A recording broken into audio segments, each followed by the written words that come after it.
आज जो हमारी गेस्ट है वो कम्युनिकेशन स्किल्स और इंग्लिश स्पीकिंग से रिलेटेड वीडियोस बनाती हैं। Please give an energetic and warm welcome to the one and only Alina rice.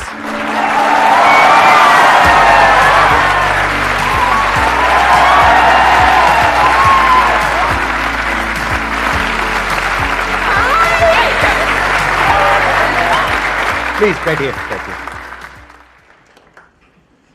आज के सेशन का हम टॉपिक रखते हैं जो इनकी एक्सपर्टीज है उससे रिलेटेड, दैट इज कि इंग्लिश अगर आप बोलना चाहते हैं फ्लुएंटली और प्रॉपर एक्सेंट के साथ में तो किस तरह से बोल सकते हैं। यानी हम क्या करेंगे, कुछ इंटरेस्टिंग करेंगे आज यहां पर। आप जो भी पूछेंगे इनसे वो इंग्लिश में पूछेंगे, हिंदी में नहीं पूछेंगे। Good morning, ma'am. Good morning, sir. Good morning. Sir, I'm so nervous right now, and I am too, yaar. It's all right. So first of all, thank you so much. Like, even you don't know yourself that you have changed. मतलब, sir यही मेरा यही question है, ऐसे fluently बोलते हुए। आप किसी भी भाषा में बोलो, मैं समझ गया आपके दिल में क्या है। हाँ, मैं So समझ you गया। are my inspiration actually. हाँ. And ma'am, my question is this: like how to overcome the fear of rejection while speaking English? Like अभी मेरे साथ जो हो रहा है। There is no rejection. It's in your head. Did anybody reject her right now? No. Nobody is rejecting you. It's only in your head. Why would somebody reject you? English is just a mode of communication. It's a language. क्या ये आपकी native language है? नहीं. Are you supposed to be perfect at it? Nobody is rejecting you. Second, if you really want to improve yourself, you have to keep facing the discomfort that you just faced when you raised your hand and you said, I want to speak on the mic. It takes a lot of guts because you're on the cameras. It's not just these people watching you. There are millions of people who are going to watch you after this day, right? It took guts. And those are the guts that are going to make you reach there, where you're going to be super fluent with your English. Getting my point? Yes, so that's ma'am. the thing. This is it. कोई वो नहीं है इसमें, सिर्फ practice होती है और अपने डिस्कम्फर्ट को फेस करना होता है। शुरुआत में मुझे भी महसूस होता था क्योंकि मैं एक काफ़ी एवरेज स्कूल से अचानक से एक बहुत अच्छे स्कूल में पटक दी गई थी और मेरे आसपास सब बड़ी फ्लुएंट इंग्लिश बोलते थे और मेरा मजाक बहुत बार उड़ा है। उसमें कोई बड़ी बात नहीं है, मुझे कोई शर्म नहीं आती उस बात में, उसके बारे में सोच के। टीचर्स तक मजाक उड़ाते थे, अरे ये कहाँ से आ गई है, वैसा वाला। I think it's wrong, don't do this to others. और दूसरी बात ये, अपने ऊपर हंस लोगे ना तो किसी और का हंसना तुम्हें बुरा भी नहीं लगेगा। गलती करो खुद पे ही हंस लो। Sir, it's my first time कि मैं like इतने सारे लोगों के साथ I am talking like sir मैं literally मैं स्कूल में भी ऐसे मैंने आज तक न्यूज़ तक नहीं बोली है, like जो असेंबली में बोलते हैं ना, I have never done that. Next time it's going to be easier, and every time, the next time you raise your hand, it's going to get easier day by day. Let's give a big round of applause for her. Thank you, sir. Very good. What is the most important thing for speaking English? Because what is important? Grammar, vocabulary or reading? यही तो गलती है। आप लोग क्या करते हो ना, इंग्लिश का ऑपरेशन कर देते हो, उसके टुकड़े बना देते हो। ये रही वोकैबुलरी, इसको मैं कल करता हूँ। ये रही ग्रामर, इसको आज छू लेता हूँ थोड़ा सा।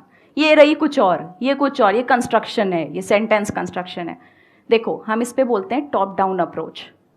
टॉप डाउन का मतलब ये होता है आप ऊपर से देख रहे हो अपनी प्रॉब्लम को। ये जो प्रॉब्लम है इसको आप ऊपर से देख रहे हो। प्रॉब्लम क्या है? मैं इंग्लिश नहीं बोल पाता हूँ या मैं इंग्लिश नहीं बोल पाती हूँ कॉन्फिडेंटली। सल्यूशन है सिंपल, इंग्लिश बोलो, टूटी फूटी जैसी भी आती है, बस बोलना है। ये हुआ टॉप डाउन अप्रोच। अगर उसका ऑपरेशन करोगे, चलो ग्रामर सीखने में मेहनत करूँगा, आज मैं एक्सरसाइजेस करूँगा ग्रामर की, ऐसे नहीं करना है। आपको ऐसे टुकड़ों टुकड़ों में भाषा कैसे सीख सकते हो? हिंदी क्या टुकड़ों में सीखी थी? आज मम्मी छोटी ही की मात्रा सिखाएगी, कल पापा मेरे को बड़ी ही की मात्रा सिखाने वाले। ऐसे थोड़ी होता है, नहीं होता ना ऐसे, है ना। आप टॉप डाउन देखो ना। प्रॉब्लम है इंग्लिश नहीं बोल पाता हूँ, सल्यूशन है इंग्लिश में बात करना शुरू करो, जितनी आती है उससे करो। ग्रामर, वोकैबुलरी सब बनते बनते बनते बनते बन जाता है। एक्सेंट की जहाँ तक बात है, कुछ नहीं होता एक्सेंट कुछ सीखने की ज़रूरत नहीं है। एक्सेंट क्या होता है? एक्सेंट कोई, क्यों बनना है हमें ब्रिटिश, हमें क्यों अमेरिकन बनना है? हम इंडियन काफ़ी हैं यार। हम बहुत अच्छे हैं एज इंडियंस, हम इंडियन एक्सेंट में बोलेंगे. मुझे कमेंट्स आते हैं ऐसे, ma'am everything is good about you, you just need to work on your accent a little. Why? I already have my Indian accent. Why would I want to be American? I don't want to be American. I'm okay. I'm good.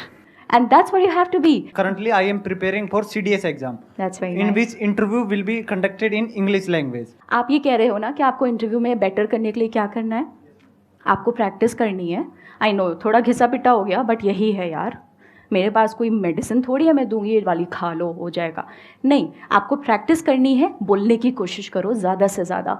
शुरुआत के 7, 8, 10 दिन तकलीफ़ होगी, क्योंकि कोई भी नया काम सीखने में आपको तकलीफ़ होती है, तकलीफ़ होगी.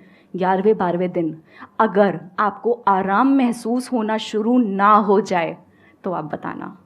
आराम अपने आप it will seep into you. Once you know how to tackle a problem it gets easier for you.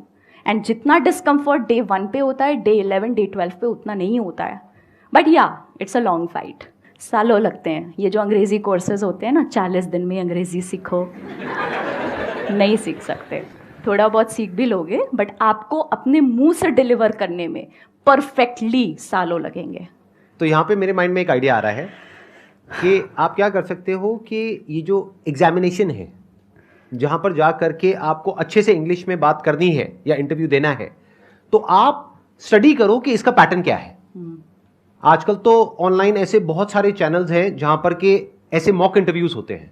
हाँ, तो अगर वो वाले आप मॉक इंटरव्यूज देखते हो और क्वेश्चंस की एक लिस्ट बना लेते हो और आपको कॉमन नजर आता है कि ये 5-10 क्वेश्चंस हैं जो हर इंटरव्यू में पूछे जाते हैं, तो आपको पहले से ही पता है कि क्या आने वाला है. हाँ तो याद कर लो. Sir, actually that's a good point. Mock interviews की वाकई में वेबसाइट्स हैं. तो आप अगर पहले से तैयारी कर लो और उसको बार बार लिख करके पढ़ते जाओ, याद ही हो जाए, रट जाए. जैसे मैं नहीं बोलता यहाँ पे जब भी कोई आता है, please give an energetic and warm welcome to one and only Dhar. अब ये क्या है? मेरी इंग्लिश इतनी अच्छी थोड़ी ना है, रट गया है ना. सर समझ रहे हो ना मैं क्या कह रहा हूँ? सर, इस पे ऐसे मैं ही. एक छोटी सी हाँ. चीज़ ऐड करना चाहूँगी. जो आपने जहाँ से सवाल की शुरुआत की थी कि मेरी वोकैबुलरी हो गई है, मेरा ग्रामर हो गया, मैं आपको सिर्फ एक एडवाइस दूंगी यहाँ पे. सिंपल बोलने की कोशिश करना. एम क्या है? इंटरव्यू क्लियर करना है ना, या अंग्रेज़ी अच्छी बोलना है? That's not your aim. वो एक मीडियम है वहाँ तक पहुँचने का. एम है इंटरव्यू क्लियर करना, राइट? आप सिंपल अंग्रेज़ी बोलने पे फोकस करो. जैसे मैं एकदम सिंपल बोलती हूँ, आराम आराम से बोलो, भागने की ज़रूरत नहीं है, तसल्ली से बोलना. कोई सवाल आगे से आए, 2 सेकंड का पॉज लो, पॉज लेके आराम से स्माइल करो. What ever your answering, always start with a smile. वहाँ पे ये आधा बैटल वन हो जाता है, समझ रहे हो? Start with a smile, take 2 second pause. जहाँ पे भी लगे you're running short on your thoughts, बोल दो, sir can I take 2 seconds. बोल दो. पता है लोग मदद करना चाहते हैं आपकी. अगर मैं यहाँ स्टेज पे बोलना शुरू करूँ और मैं अटक जाऊँ, मैं फंबल करूँ, ऐसे करने लगूँ, सच बताओ तुम सब डर जाओगे ना? मेरे एक सर थे, उन्होंने मुझे ये बात बताई थी कि ऑडियंस हमेशा चाहती है आप अच्छा परफॉर्म करो. राइट. और जब बंदा जो स्टेज पे है वो कांपता है ना, तो ऑडियंस साथ में कांपती है, वो डरती है कि कहीं ये आगे नहीं बोल पाया तो इस बेचारे का क्या होगा. जो आपका इंटरव्यू लेगा वो भी चाहता है आप सक्सीड करो. ये याद रखना मेरी बात.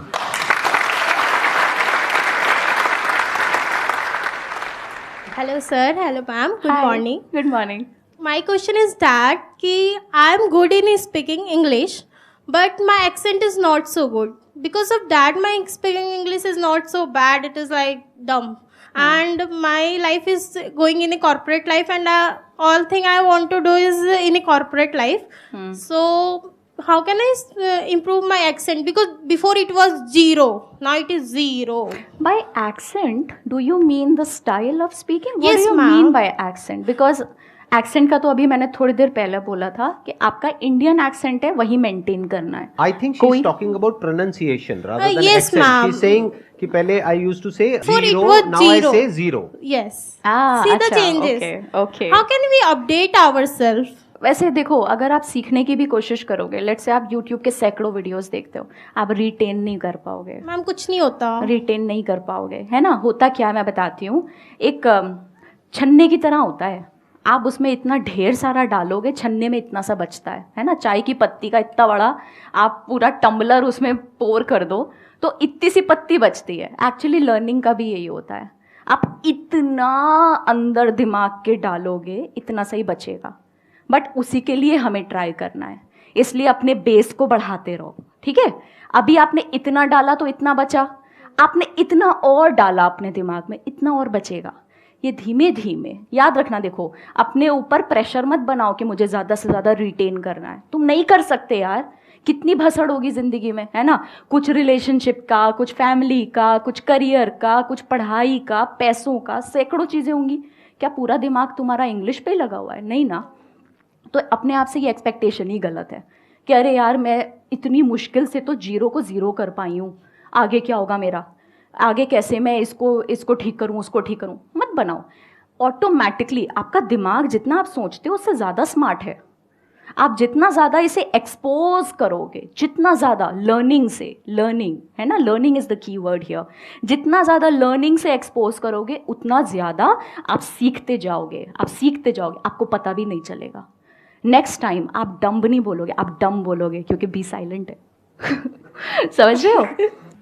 ये मेरे लिए नई बात है। आप कह रहे हो डम्ब नहीं होता है, डम होता है। सर ऐसे कई सारे वर्ड हैं, जैसे थंब नहीं होता है, थम होता है, थम या बी साइलेंट। मैं तो थंब बोलता आया हूँ सर, वही बोलिए। और मैं डम्ब बोलता है, मेरे को तो इसका समझ नहीं मतलब आता डम्ब हूँ सर। या मैं डम हूँ। मेरे को समझ नहीं आता, अगर तुमको अंग्रेजी बनाते वक्त बी को साइलेंट रखना ही था तो लगाया ही क्यों? हाँ, अब है ना, उनकी गलती है, हम क्यों भुगते? हाँ वही, हम तो डम बोलेंगे, हम तो थम बोलेंगे। सर जैसे प्लम्बर, करते हैं। सब लोग प्लम्बर बोलते हैं हमारे देश में, बढ़िया है यार, क्या दिक्कत है? बी साइलेंट है, उसमें प्लम्बर ही तो होता है। प्लम्बर होता है, प्लम्बर होता है, प्लम्बर मर गया है मतलब। भाई ये तो मेरे सारे फंडे हिल रहे हैं। सर मुझे भी बहुत सीखना लोचे पड़ेगा। है, बहुत लोचे है सर, मुझे लग रहा है बहुत मुझे भी लोचे। zero से करना पड़ेगा। बहुत लोचे है। वही मैं हाँ। कह रही हूँ, इन चीजों पे इतना फोकस मत करो। और नहीं, सबसे but अच्छी how बात does ये it matter? अगर देखो, हाँ। अगर सारे प्लम्बर बोल रहे हैं, आपने प्लम्बर बोल भी दिया तभी प्लम्बर आ जाएगा, आप फोन करोगे ना। प्लम्बर को खुद ही नहीं प्लम्बर पता। बोलोगे तो वो सामने से गाली निकालेगा, अबे क्या चाहिए, गाली के देगा। हो सकता है सर उसको खुद ही नहीं पता कि बी साइलेंट है, आप हाँ। उसको प्लम्बर बोलोगे, शायद उसको अजीब लगे, मैडम फालतू क्या एक्सेंट मारी। बाकी देखो, the thing is that you are entering the corporate, you told me. Yes ma'am. अरे it is going to be done there, don't worry. आप कॉर्पोरेट ज्वाइन करोगे, आप ऑफिस जाओगे, आप बहुत सीखोगे वहां पे। सबसे अच्छा तरीका है। पता है एक बहुत बड़ी गड़बड़ क्या होती है, हमें ये लगता है कि हमारे साथ में जो बाकी के लोग हैं ना, वो किसी दूसरे प्लेनेट से आए हैं, या वो पता नहीं कहां से आए हैं, वो भी वहीं से आए हैं जहां से आप आए हो, वो भी ऐसे ही कहीं ना कहीं किसी ना किसी बैकग्राउंड से आए हैं, उनकी भी वही स्ट्रगल्स हैं, वही प्रॉब्लम्स हैं जो आपकी है। हाँ, हो सकता है वहां पे किसी आप कॉर्पोरेट में जाओ, वहां पर 100 में से 10 लोग हो जो बहुत ही एक्स्ट्रा ऑर्डिनरी हो बोलने में और अपने आप को प्रेजेंट करने में, बाकी 90% लोग हैं वो ऐसे ही होंगे, आपके जैसे, मेरे जैसे, इनके जैसे लोग बहुत कम मिलेंगे जिनको सर, प्लम्बर और प्लम्बर के बीच में फर्क पता है। मेरे को और आप सिखाइए कुछ जरा, मतलब और ऐसी कुछ बातें, कुछ मतलब हम सबके लिए। कैल्शियम, पोटेशियम, मैग्नीशियम, तो यही तो होता सर है। नहीं होता ये। मजे की बात ये है कि मैं ये भी नहीं कह रही कि ये अमेरिकन या ब्रिटिश है। एक मिनट, अभी आप में से कुछ लोगों ने बोला नहीं होता, तो क्या होता है? कैल्शियम। कैल्शियम, या कैल्शियम होता है। Calcium, potassium, magnesium. The thing is sir, अगर ये सिर्फ अमेरिकन या ब्रिटिश में होता तो भी मैं कहती छोड़ो, बट ये इंडियन में भी है। आप इंडियन प्रोनाउंसिएशन गूगल पे चेक करोगे, that also says calcium, potassium, magnesium. तो हम ये कैल्शियम कहाँ से बोलते आए हैं, ये कहाँ से आया? सर दादा इसकी परदादा ओरिजिनेशन कहाँ से है? सर ये ऐसे ही चला आ रहा है। और द थिंग इज, पता है, अंग्रेजों के जमाने से। हाँ, अभी क्या है कि हम बोल रहे हैं, दूसरा समझ रहा है, तो बस बात खत्म, क्या जरूरत है, ठीक है। ये तो अफवाह हो गई एक तरीके से, मतलब ये तो ऐसा नहीं है कि हाँ, कि मतलब कहाँ से शुरू हुई है कहना ही बड़ा मुश्किल है। सर ये तो। हमारे लिए भी वियर्ड है, बट हमें वीडियोस बनाने में पता चल जाता है ना, नॉलेज मिल जाती है, और फिर हम आगे सिखा देते हैं, फिर वो मिलियंस ऑफ लोग उसे देखते हैं तो वो भी सीखते हैं, उससे मजा आता है। अच्छा एक बात बताइए, कैल्शियम से मेरे माइंड में आ रहा है विटामिन, तो विटामिन होता है, विटामिन होता है? सो आई थिंक इट्स विटामिन, या इट इज विटामिन, या इट्स विटामिन। मैं सोच रहा हूँ कहीं ना कहीं तो आप भी फंसोगे। सर कहीं ना कहीं नहीं, ऑडियंस बहुत। आकर के कमेंट लिखेगी, अरे मैडम छोड़ो, क्या बोल रहे हो, विटामिन विटामिन। हाँ। नहीं सर, मैं भी सर, मुझे बहुत चीजें नहीं पता है। I think on that ground every one of us should be very humble, right. That there are trillions of things that you do not know. और मजे की बात हाँ? पता है क्या है, पता करने की जरूरत भी नहीं है। नहीं है, अपना actually। इतना जब तक की बात समझ आ रही है ना, आपस में, तब तक ठीक है, आई थिंक सो। सर वो वीडियोस Please correct अच्छा me if I'm perform wrong. करते हैं इसलिए हम बनाते रहते हैं और क्या